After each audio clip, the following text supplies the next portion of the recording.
हम कहते हैं कि मणिपुर में प्रधानमंत्री क्यों नहीं गए, 190 लोगों की मृत्यु हुई, 50,000 लोग बेघर हुए। वो कहते हैं G20 देखो, प्रधानमंत्री पेरिस में है वो देखो। हम कहते हैं कि नोटबंदी में 100 लोगों की मृत्यु हुई, कौन इसका जिम्मेवार है। वे कहते हैं कि इश्तिहार में पेटीएम का इश्तिहार आया है, उसमें मोदी जी का चेहरा है, वो देखो। हम कहते हैं कि चाइना आज हमारे जमीन पे कितना घुस आया है, चीन हमारे लद्दाख के किसानों के साथ मुठभेड़ कर रहा है। ये कहते हैं कि आप देखो कि मालदीव्स की तुलना में हम कितने ताकतवर हैं। किसान कहता है कि हर वर्ष मेरा किसान भाई लगभग 10,000 किसान आत्महत्या हो कर रहा है। युवा कह रहा है कि हम बेरोजगार हैं, महिला कह रहे हैं कि हम महंगाई से मर रहे हैं। आज आर्थिक असमानता बढ़ रही है, गरीब और गरीब, अमीर और अमीर हो रहा है। आज हमारे देश के 10% लोग 50% धन संपत्ति के मालिक है और ये कहते हैं कि फास्टेस्ट ग्रोइंग इकोनॉमी है, लार्जेस्ट ग्रोइंग इकोनॉमी है। अभी तो शुरुआत हुई है, धैर्य रखिए। 2 घंटे से हम आपकी बातें सुन रहे हैं, अब आप भी 2 सुनने का धैर्य रखिए। महामहिम राष्ट्रपति के अभिभाषण पर आज धन्यवाद प्रस्ताव के संदर्भ में मैं खड़ा हुआ हूँ कि ये सदन की शुरुआत पहले ही हो चुकी, लेकिन पहली बार हमने संसद के अंदर आदरणीय राष्ट्रपति जी को देखा। आप पिछले ही सत्र का उदाहरण ले ले, पिछले ही सत्र में सदन में बेरोजगार सर बार बार ऐसे प्रकार के सदन में हमने देखा 352 राष्ट्रपति महोदया के बातों को उन्होंने तोड़ मरोड़ कर पेश किया। सर, राष्ट्रपति महोदया ने कहा कि उनका सौभाग्य है कि ये पहली बार सदन को, दोनों सदनों को संबोधित कर रही है। राष्ट्रपति महोदया साल में केवल एक बार संबोधित करती हैं और वो मौका उनको मिला। अब इसके उद्घाटन में वो आई या नहीं आई, इस तरह से वो डिबेट को जो इन्फ्लुएंस कर रहे हैं, वो राष्ट्रपति का इसको एक्सपंज करना चाहिए। सर, चेक कर लेंगे। किसी को बोलना है तो बुला लीजिए सर। नहीं, ऐसा नहीं है, मैंने पॉइंट ऑफ ऑर्डर का विषय किया था। और विपक्ष जब अपनी बात रखना चाहे तो हमको चिट्ठी भेजना पड़ता है, हमको रुकना पड़ता है। आज सुबह भी हमने यही देखा कि आदरणीय संसदीय मंत्री ने एक सांसद जो आज नहीं है, सदन के बाहर उन्होंने कोई वक्तव्य रखा, उस पर उन्होंने मीडिया पर निर्धारित जो कुछ बातें आई हैं उस पर उन्होंने अपनी बातें रखी, पर उस पर हम अपना विद्रोह हम जता नहीं पाए। संसदीय मंत्री बार बार कहते हैं कि जो सदन के बाहर, आप भी कहते हैं जो सदन के बाहर कही जाती है, जो मीडिया के सूत्रों पर आधारित हमें बातें अंदर नहीं रखती। पिछले सत्र में भी जब सदन में कुछ युवा बेरोजगार के नारे लगाते हुए सदन के अंदर घुसे और हमने बात उठाई, हमने जानने की कोशिश की केंद्र गृह मंत्री से कि ये घुसपैठ कैसे हुआ, तो केंद्र मंत्री ने हमारे सवालों का जवाब नहीं दिया। बहुत ये आप पे भी आरोप लगा रहे हैं। ये संसद की व्यवस्था, लोकसभा की व्यवस्था, इस स्पीकर के कार्यालय का काम है। आप पे भी आरोप लगा रहे हैं सर, चेयर को भी नहीं छोड़ रहे हैं। सर, बहुत दुख की बात है कि जहां पे हमने केंद्र राष्ट्रपति भाषण के विषय पर, नीतियों पे, कार्यक्रम पे बोले सर बहुत दुख की बात है सर। आप बहुत दुख की बात है सर, आप पहले यहाँ पे सदन पे नहीं थे जब पिछले वक्तव्य बोल रहे थे। आदरणीय राष्ट्रपति जी ने जितना लंबा भाषण दिया उससे दुगना लंबा इन दोनों ने दिया सर, उससे दुगना लंबा इन दोनों ने दिया। और किन किन विषयों पे दिया आप नहीं थे सर। मैं आशा करता आप सुनते उस समय। बार बार हम देख रहे हैं सर। एक मिनट आप भी चुप रहो। मैं माननीय सदस्य से अपेक्षा करूंगा कि वो सदन के किसी भी निर्णय पर जो सदन ने लिया है उस पर टिप्पणी नहीं करे तो उचित रहे। बोले आप, कोई दिक्कत नहीं सर। 2014 के बाद हम इस सदन को लोकतंत्र का मंदिर के तरीके से, लोकतंत्र का मंदिर कहकर हम इस सदन को सम्मानित करते हैं। लेकिन सर 2014 के बाद धीरे धीरे हम एक सुनिश्चित योजना सत्ता पक्ष के द्वारा देख रहे हैं। अब ये सदन या ये संसद, आप बहुत वरिष्ठ सदस्य हैं, आप संसद पर ही आरोप लगाएं। इस संस्था में आप बैठे हैं, जिस संस्था का पवित्र सदन है, आप ही सोचे क्या बोल रहे हैं आप। नो एलिगेशन ना, आपने संसद पर सवाल उठाया, पार्लियामेंट की सिस्टम पर सवाल उठाया। नो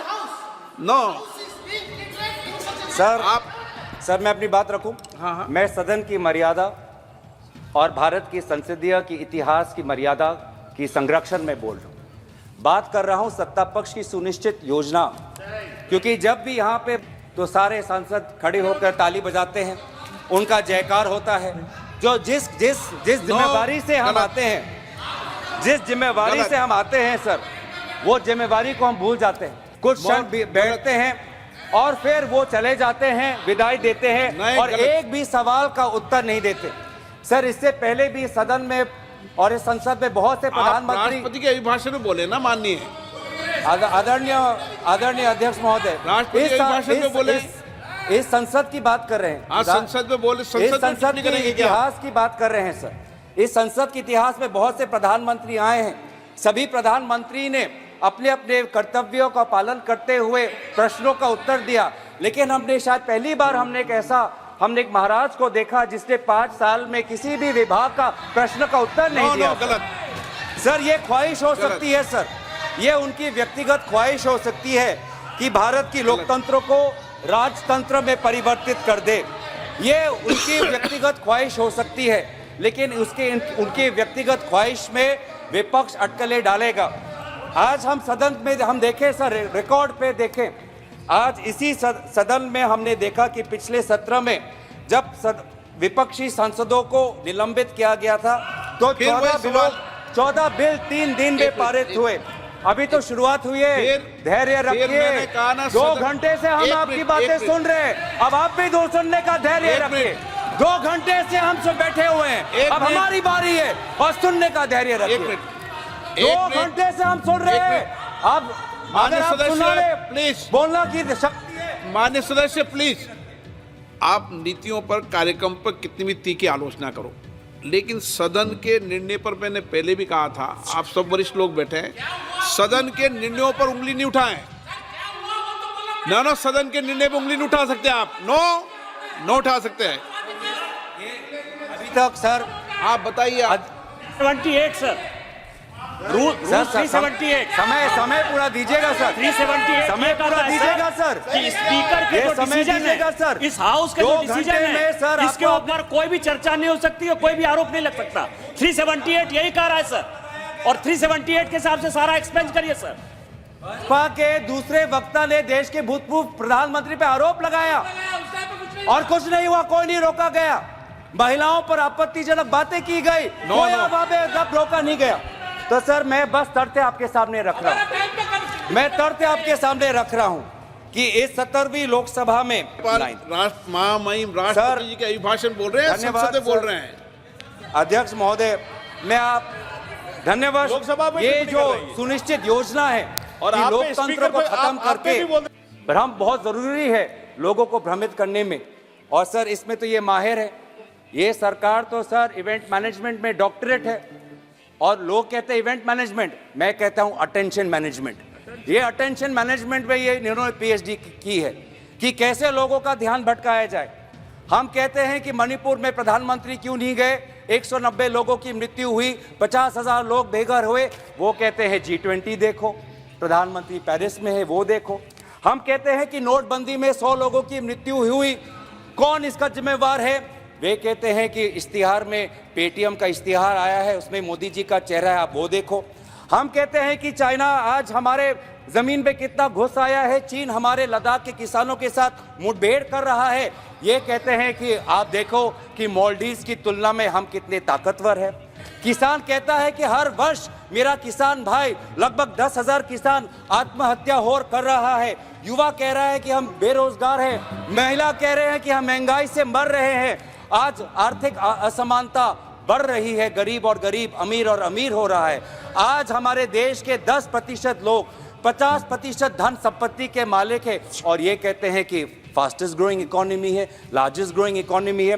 तो ये जो भ्रम का इस्तेमाल करते हैं लोगों के समस्याओं पर पर्दा डालने का, लोक शक्ति को कमजोर करने के लिए ये भ्रम का इस्तेमाल करते हैं, लोगों को एक माया जाल में फंसाकर राजा को ताकतवर बनाने का आज ये काम ये करते हैं। सर, मैं आदर करते हुए, प्रधानमंत्री जी एक साधारण घर से आते हैं, उनका मैं आदर करता हूं, और वो बहुत ऊंचाई तक पहुंच गए हैं।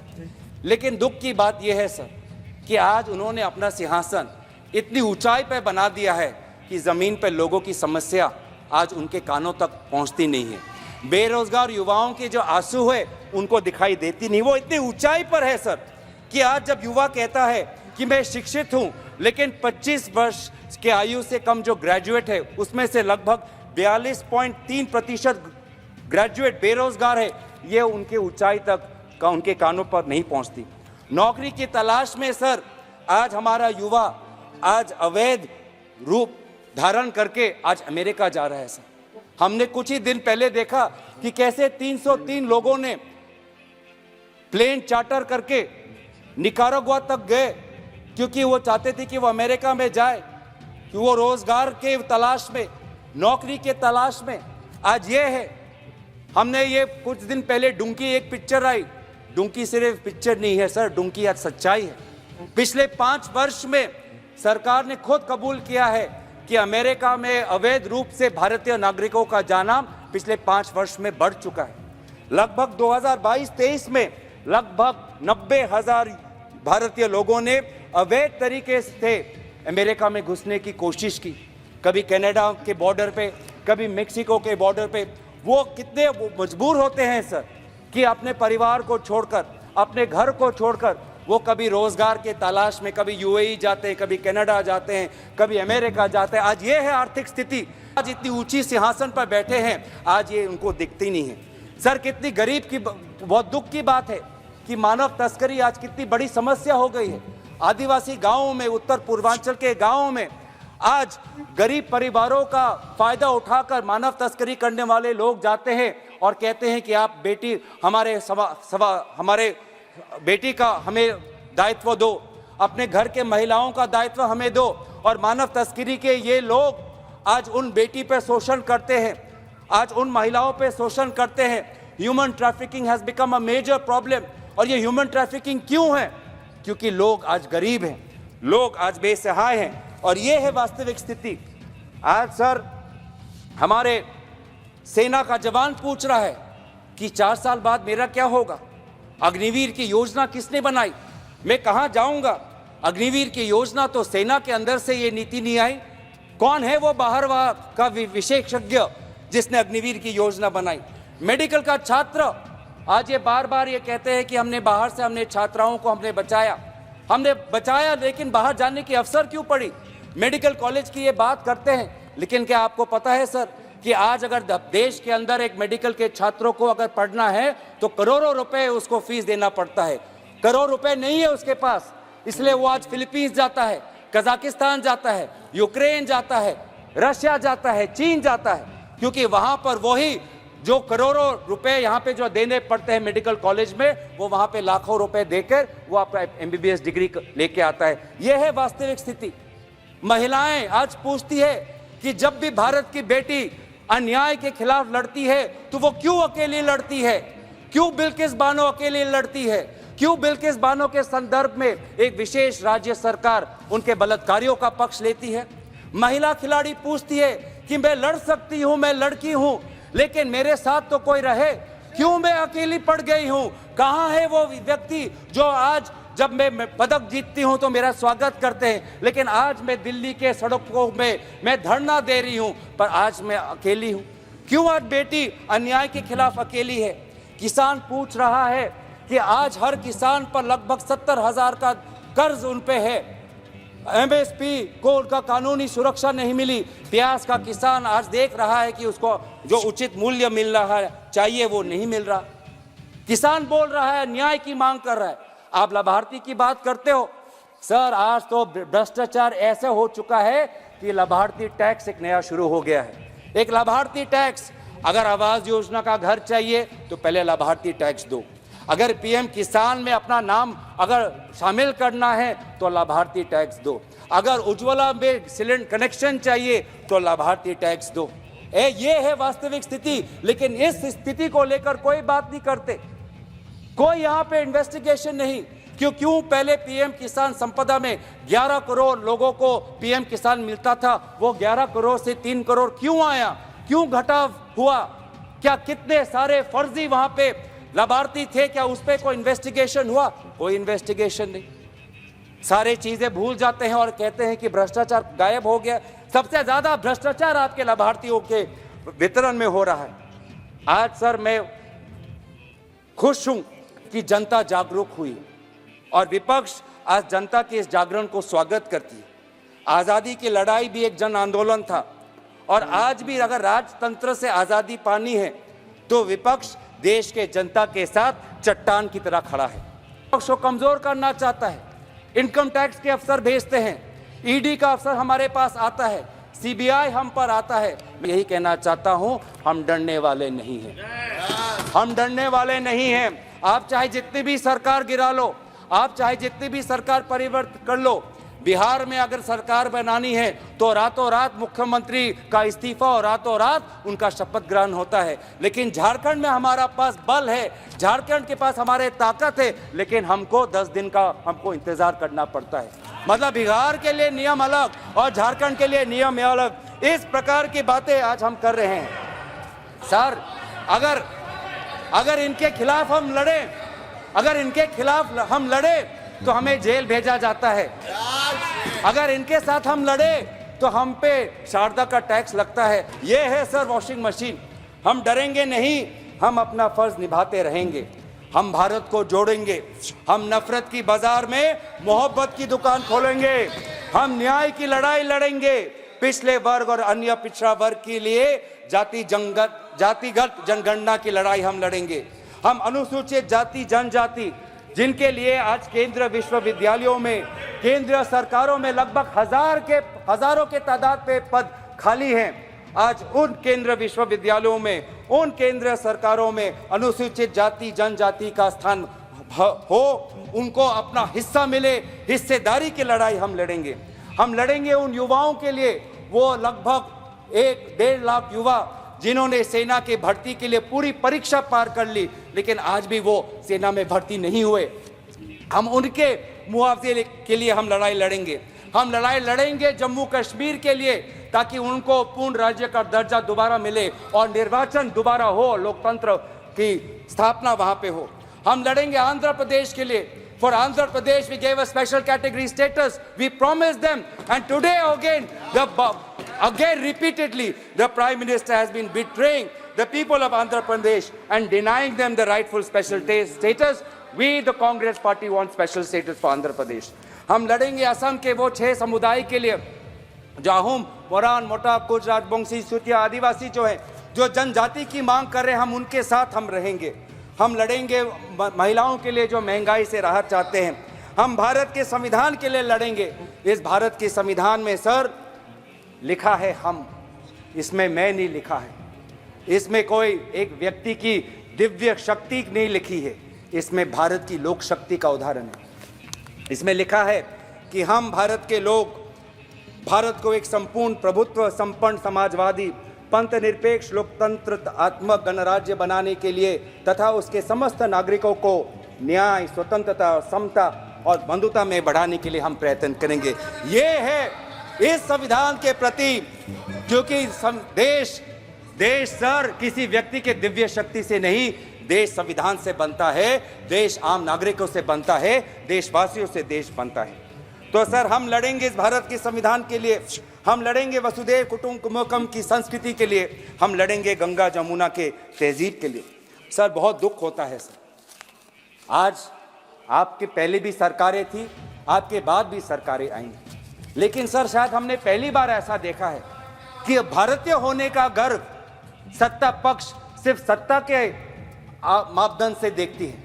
कितनी अफसोस की बात, आप देख लीजिए सर, मैं रिकॉर्ड पे डाल दूंगा, कितने अफसोस की बात है, अफसोस की बात है। लेकिन मैं संयुक्त राष्ट्र में, लेकिन सर संयुक्त राष्ट्र में देश के विदेश मंत्री ने क्या कहा, मैं वो पढ़ना चाहूंगा। उन्होंने कहा, मैं आप इस सदन में प्रधानमंत्री सदन के नेता होते हैं, हम कोई भी टिप्पणी कोई भी बात कहें तो बिना प्रमाणित तथ्यों के सदन की गरिमा आप उनको बना के चाहिए। सर आपका सम्मान करते हुए, और आप मुझे भी जानते हैं कि मैं कोई भी बातें बिना तथ्य के, बिना सबूत के नहीं रखता, ये आपके प्रति मेरा आदर है। मैं आपके ही विदेश मंत्री का बातें जो उन्होंने संयुक्त राष्ट्र में कहा था, वहां पे मैं कहना चाहूंगा, पाकिस्तान को संबोधित करते हुए कहा कि 70 वर्ष